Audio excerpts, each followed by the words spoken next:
Ny fanamariana moa zany momba ny hoavin'ny mpianatra amin'izao fotoana izao zay misedra olana matetika. Ny olana moa zany dia eo amin'ny fomba entina zany manao le adéquation formation emploi, zany hoe ny fianarana ve afaka tonga dia hoentina misedra ny asa, ka zay zany niezaka vahany fitoerana ambony ny SPM amin'ny fomba entina zany mametraka ny fomba entina zany mametraka izay fikarohana zay miteraka zany hoe fampianarana ny mpianatra appliquer zany le théorie mba ahafahany tonga dia vonona hisedra ny asa. Dia zay moa zany anisany hoe mampiavaka ny mpianatra SPM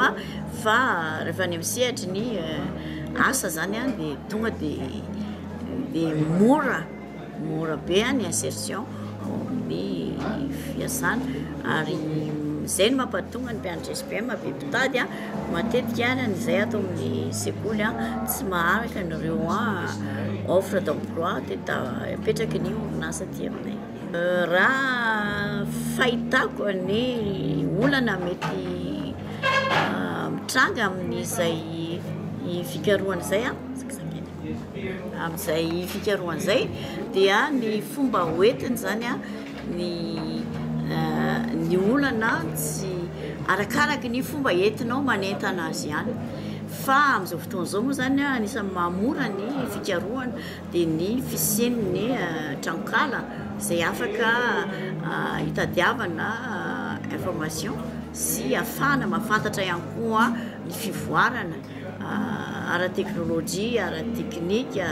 araky ny siansa amin'ny ankapobeny sy ny sosialy. Dia iny zany ahafahanao mametraka ny ankizy mikaroka dia ianao manentana sy mametraka ny direktiva, fa rehefa zay tanteraka dia tena hita tokoa fa tena mavitsika mpianatra ary tsara ny vokatra. Raha hatreto aloha zany dia ny tatitra herinay avy amin'ny mpianatra sy orinasa zay